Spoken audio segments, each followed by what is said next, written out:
जय जवान जय किसान हा जयघोष त्यांचा आजही देशाच्या श्वासात गुंजतो।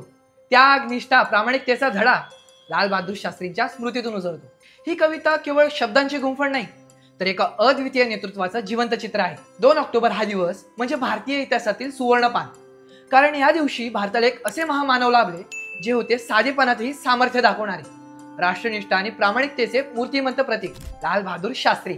चला तर मग जाणून घेऊया लाल बहादूर शास्त्री यांच्याबद्दल। नमस्कार, मी नवीन आणि तुम्ही पाहत आहात कलाकार दिन विशेष भाग 276, पॉवर्ड बाय GoPrack.com। अखंड निष्ठा, साधेपणा आणि उच्च नैतिकतेचे प्रतीक असलेले भारताचे दुसरे पंतप्रधान लाल बहादूर शास्त्री यांचा जन्म 2 ऑक्टोबर 1904 रोजी उत्तर प्रदेशमधील मुरादाबाद जिल्ह्यातील रामनगरी या गावी झाला। ग्रामीण जीवनाच्या साध्या आणि कष्टकरी वातावरणात वाढलेल्या शास्त्रीजींनी बालपणापासूनच सत्य, धर्म आणि परिश्रम यांना महत्त्व दिले। त्यांच्या घरातल्या संस्कारांनी त्यांना प्रगल्भता, संयम आणि समाजसेवेची प्रबळ जाणीव दिली। त्यांनी वाराणसीतील हरिश्चंद्र हायस्कूल मध्ये शिक्षण घेतले। पुढे त्यांनी काशी विद्यापीठातून संस्कृत भाषेतील उच्च प्रावीण्य मिळवले। तिथूनच त्यांना शास्त्री ही उपाधी प्राप्त झाली, जी पुढे त्यांच्या नावाचा अविभाज्य भाग बनली। त्यांना शास्त्री उपाधी मिळाल्यानंतर लाल बहादूर शास्त्री यांचे जीवन खऱ्या अर्थाने राष्ट्रसेवेकडे वळले। त्या काळी महात्मा गांधीजींच्या नेतृत्वाखाली स्वातंत्र्याची लढाई जोरात सुरू होती। गांधीजींच्या सत्य, अहिंसा आणि स्वावलंबनाच्या विचारांनी शास्त्रीजी अतिशय प्रभावित झाले। त्यांनी स्वतःहून काँग्रेस पक्षात प्रवेश केला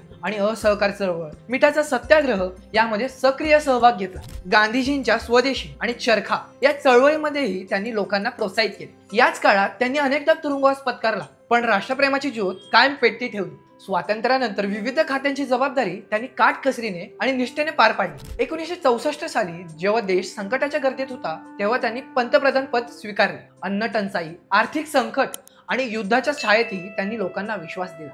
त्यांचे अमर घोषवाक्य जय जवान जय किसान हे सैनिक आणि शेतकऱ्यांच्या सामर्थ्याचे प्रतीक ठरले। त्यांच्या नेतृत्वाखाली भारताने 1965 चे पाकिस्तान सोबतचे युद्ध शौर्याने जिंकले आणि हरित क्रांतीला चालना मिळाली। लाल बहादूर शास्त्री यांनी साधेपणा आणि प्रामाणिकतेने केलेल्या राष्ट्रसेवेबद्दल त्यांना अजीवन लोकांचा सन्मान लाभला। मात्र त्यांच्या अकाली निधनानंतर त्यांच्या कार्याची दखल घेऊन त्यांना देशातील सर्वोच्च नागरी सन्मान भारतरत्न 1966 साली मरणोत्तर प्रदान करण्यात आला। हा पुरस्कार त्यांच्या स्वच्छ नेतृत्व शैलीला, त्यागी वृत्तीला आणि संकट समयी दाखवलेल्या दूरदृष्टीला मिळालेली खरी दाद होती। शास्त्रीजींच्या कार्याला मिळालेला हा गौरव त्यांच्या आयुष्य इतकाच नितळ व प्रेरणादायी ठरतो। शास्त्रीजींचे जीवन आपल्याला सांगते की सत्तेपेक्षा सत्य, पदापेक्षा प्रामाणिकता आणि आयुष्यापेक्षा राष्ट्रसेवा मोठी असते। ही विशेष माहिती तुम्हाला कशी वाटली हे कमेंट करून नक्की सांगा।